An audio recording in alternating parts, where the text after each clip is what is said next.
Hello folks, Dick Fairburn here. Wrapping up a several-part series talking about the use of deadly force in self-defense. Step 1, winning the fight. Going home alive. Step 2, what's going to come in the aftermath? Are we going to be prosecuted? Are we going to be sued civilly for wrongful death? Are we going to have emotional problems thinking about taking other human lives? Anytime you use deadly force in self-defense, there is a likelihood you could end up in court, either as a defendant in a criminal prosecution or civil litigation. Now, in my humble opinion, our nation is vastly overpopulated by attorneys. And they're all looking for work. Some of them are great people. Some of them are ambulance chasers. Whenever someone is shot, and typically the people who are shot in self-defense shootings, the criminals who may try to break into your home as a burglar or try to rob you on the street at gunpoint, they're not typically at the upper level of social strata in our country. And it has been popular over the last 30 or 40 years to try to make them out as the victims, that a failed society has caused all their problems, are not really bad people.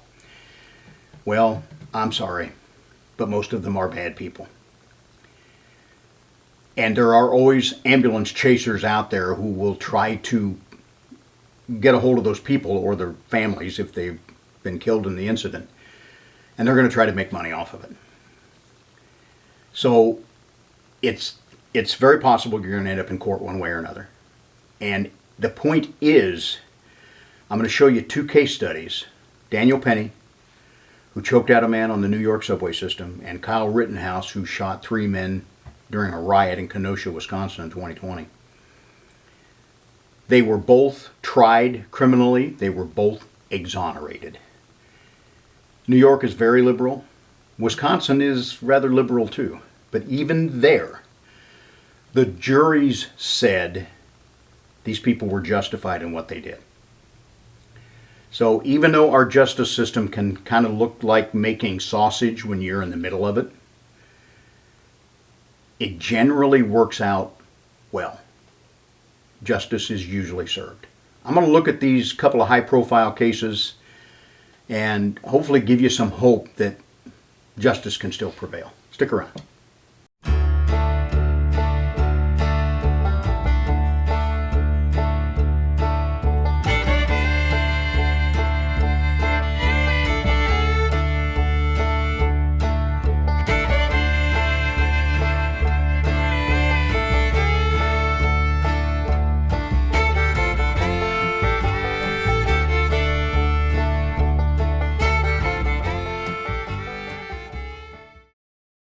Over the last couple of years, two, I think, really watershed prosecutions have been waged against people who legitimately used force to defend themselves. Both were exonerated of criminal charges, but even then, wrongful death litigation has been brought against both of them and is still pending. Justice will likely prevail. I anticipate that these civil litigations are probably not going to go very far, if for no other reason that these two men don't have a lot of money to take. Now, in New York City, it's very possible that the litigation will involve the city of New York and the subway system, and in that case, they may settle. But the defendants themselves, I think, have done no wrong, and hopefully they're going to prevail in the civil troubles that they're up against as well. And I'm not making light of those troubles. Going through a criminal prosecution, going through a wrongful death lawsuit is not a picnic. It's emotionally troubling, and financially it's going to be devastating to these people. I think that's why it's important that those of us who are in the self-defense concealed carry community, I think we got to open up our wallets and contribute to people who find themselves in these prosecutions. And generally these are going to happen in liberal areas where people like Alvin Bragg in New York City is the Soros-funded prosecutor who thinks it's perfectly okay to release vicious career criminals who've been arrested by police for heinous crimes, but then they go after Daniel Penny, who was simply trying to protect people on the subway from this guy who was going crazy around them. So it's not going to be fun. we need to help them financially as much as we can. And I'll leave that there. The most recent of these cases was Daniel Penny, who used a chokehold to subdue a crazed man on a New York subway. He was exonerated just last week as I filmed this. This was not a firearm self-defense situation, and typically that is what we look at.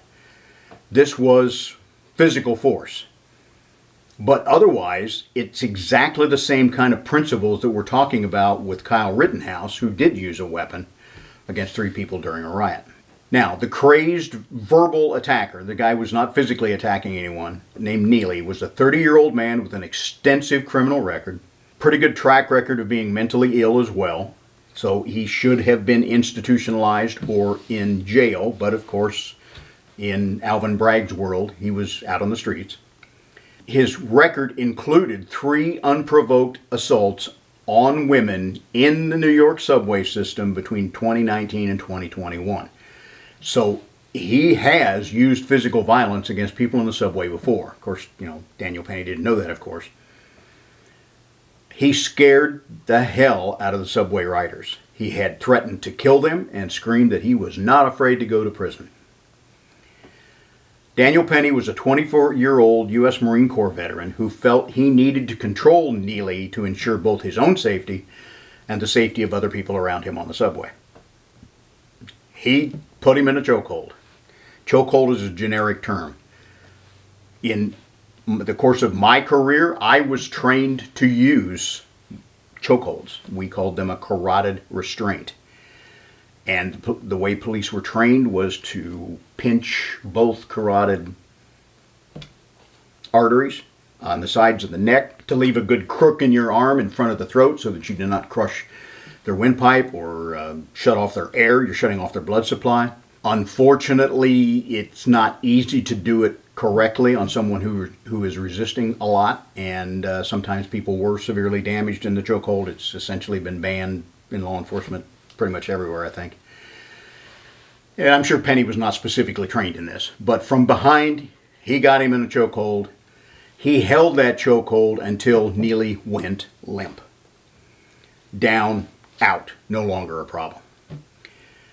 Arriving police officers on the scene said Neely was still alive when they arrived with a faint pulse, but he was pronounced dead upon his arrival at a hospital. Following the incident, Penny was taken to a New York Police Department precinct house and interviewed by a couple of detectives.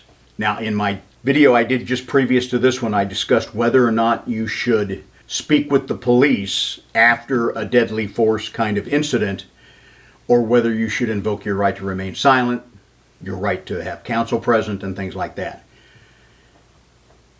Some instructors, some attorneys say don't speak at all. A lot of us trainers nowadays say speak a little in generic terms.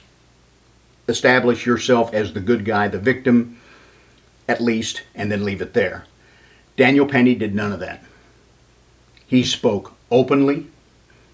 He completely laid out what happened to those detectives in the precinct house.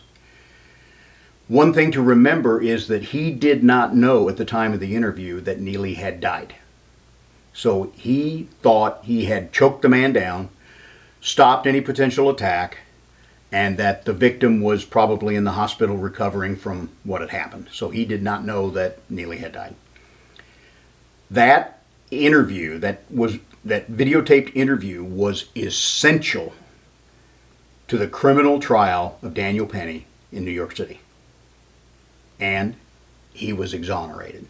I mentioned that Alvin Bragg is the prosecutor in New York City at the time of this case. He's up for re-election. Hopefully he will go away. He is one of a number of prosecutors around the country whose election was funded by George Soros, an extremely liberal, in my opinion, anti-American individual who has tried to destroy our criminal justice system by putting these kind of prosecutors in charge.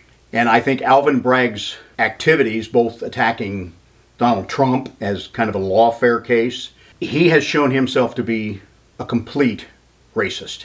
When black criminals are arrested by NYPD for sometimes heinous crimes, and a lot of times these are long-term career criminals, he'll release them completely with no charges. But when a white guy tried to defend himself and others on the subway, by choking a black man, Daniel Penny suddenly became killer number one and was forced to go through this criminal prosecution. Daniel Penny, in my opinion, was a hero. And not too long right after his exoneration, you see that he was invited to the Army-Navy game to sit in the same box with Donald Trump and watch the game. So apparently our incoming president sees him as a hero as well. And I really think the election of Donald Trump points to the feeling of the country that Penny was the wronged individual here, not Neely, who died. It's unfortunate that he died. He should have been dealt with by the criminal justice system better along the way. He needed to be in a mental institution, or he needed to be in jail for previous crimes. And if he had been, this incident would not have occurred at all. There was a study I saw at the ILETA conference, International Law Enforcement Educators and Trainers Association. A man had done research over about a 20-year period. And he looked at officers who had been killed in the line of duty in that 2-decade window. And I don't remember the numbers, but probably more than half, maybe way more than half, of the officers who had been killed in the line of duty were killed by people who were supposed to be in prison, having been tried and convicted of serious felony crimes. But for one reason or another, they had been released early. In other words, if they had simply served the sentence that the justice system said they needed to serve, those police officers would still be alive. That's wrong. It's a stain on our society, and I really think in the next few years we're going to see that come to the forefront, that we are tired of that kind of behavior, that kind of coddling of criminals. They are not the victims of a bad society. They are evil people. We don't put them in jail because they need to be punished. We put them in jail because society is not safe if they're allowed to run free on the streets. They are predators. They are animals, and dangerous animals at that. So we need to put them in a cage. So if I'm an evil person and if YouTube wants to knock me out because of that, then go for it. Case number 2, Kyle Rittenhouse. In 2020, in Kenosha, Wisconsin, there was a police-involved shooting where a white officer shot and killed a black suspect who was armed with a knife and was resisting arrest. This was not too long after the George Floyd incident in Minneapolis, and so there were riots in Kenosha, Wisconsin. Kyle Rittenhouse was a young 17-year-old man that lived just south of the line in Antioch, Illinois. He had expressed interest in being a police officer. He had tried to enlist in the Marine Corps and was rejected. I'm not sure why. Didn't seem to be a bad person at all, but young and obviously inexperienced. On the night in question, he was in Kenosha, Wisconsin with an AR-15 style rifle. And he said that he was there to protect businesses which had been burned in previous night's rioting. Good idea? No, bad idea. Young, inexperienced. During the course of that night, the riot got completely out of hand. And one man saw Kyle armed with an AR-15. And he chased Kyle into a parking lot and at one point ended up grabbing the barrel of Rittenhouse's rifle in an apparent attempt to disarm him. Rittenhouse shot this attacker at point-blank range and killed him. The crowd became pretty unruly at this, and Rittenhouse left that scene. A man chased him from the scene of the first shooting. He struck him with a skateboard and was attempting to gain control of Rittenhouse's rifle. Rittenhouse fired at the second person, killing him. Very shortly thereafter, a third man came running at Rittenhouse, and he had a Glock pistol in his hand.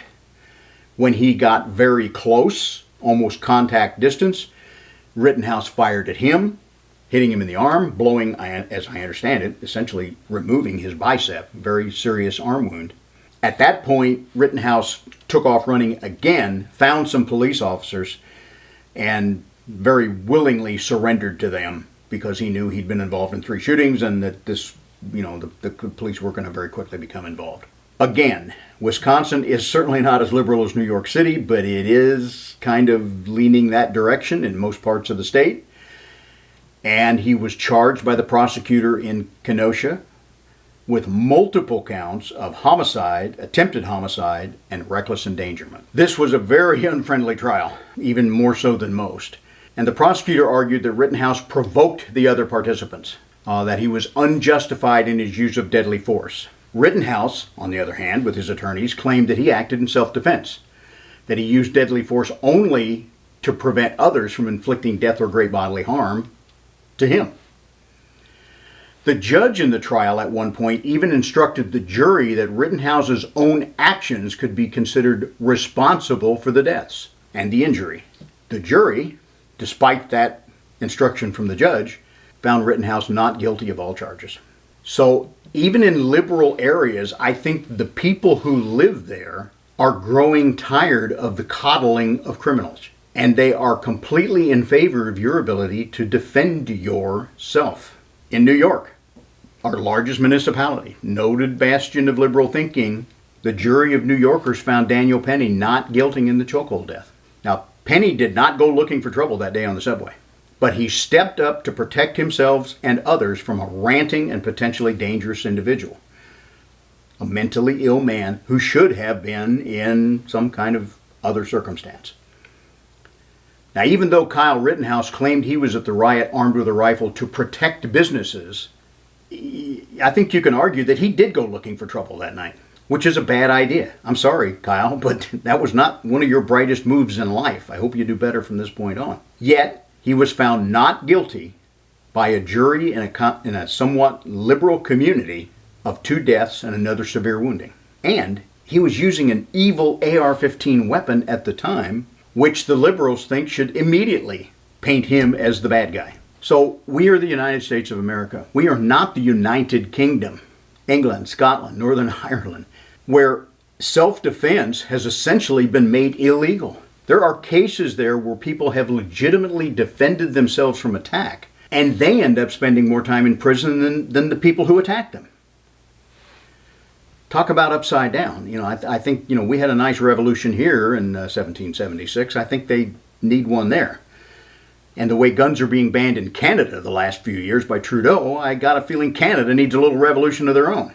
As I said, I think part of the scope of Trump being elected in 2024 by the wide margin that he was elected is a growing feeling that our societal mores have been compromised by liberalism.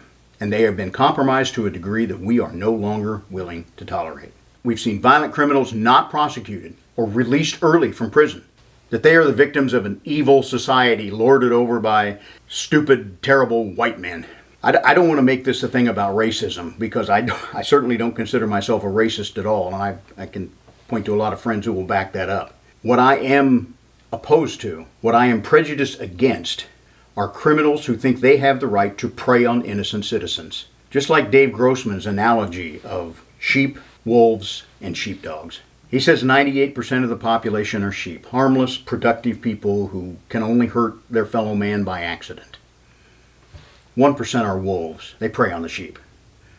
No apologies. They kill, maim, steal, whatever they can. That's how they live. But then 1% of us are sheepdogs. We willingly place ourselves between the wolves and the sheep. And in the act of defending against the wolves, sometimes we have to use force, sometimes deadly force. So I guess to sum it all up, I think the wolves who are out there should have no protection by our criminal justice system. And the sheepdogs who are forced to defend against those wolves should not be facing criminal prosecution. But our country is not totally on the Trump side. We're still pretty close to a 50-50 split. And there are still a lot of people and a lot of locations around the country where that liberal mindset is still going to be in place for a long time to come. So if you find yourself in the unfortunate circumstance of having to use deadly force to protect yourself, your family, or other people around you, there is still the very real possibility you're going to end up in court. It's not going to be fun. It's going to be stressful. It's going to be financially devastating. And I think the community of people who believe as we do has to open up our wallets and help you with those legal expenses, even if we can't help you with the emotional stress that you're going to suffer from the aftermath of a deadly force shooting.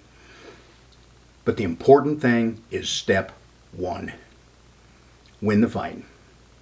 Prepare yourself with the right kind of weapons. Prepare yourself with the mindset you need to be prepared to use deadly force if you need to. Get the training to deliver the hits. Get the training to use sensible tactics. Win the fight. Only after you have won the fight do you even need to be concerned. Your family may need, even if you're killed, your family may need to be concerned with wrongful death situations. But the important thing is win the fight. Then we'll worry about winning the step 2 fight. But I really think when we look at what happened with Daniel Penny and when we look at what happened with Kyle Rittenhouse, how they did not necessarily follow the best advice in terms of avoiding situations that could result in deadly force. Daniel Penny cooperated completely and openly with the police, contrary to the advice of most trainers and most attorneys. Yet they prevailed. They won their criminal cases. They're still free. There is hope. So if you found these videos to be useful, if you haven't seen them all, by all means go back and look at the several I did on step 1 and now a couple on step 2. If you like them, please subscribe or resubscribe as necessary. Give me a thumbs up. And I believe this is going to show up right after Christmas, so I wish you all happy holidays. And most importantly, folks, be safe out there. Okay, we got them both here now. You ready? Bud got one. Ginger got one.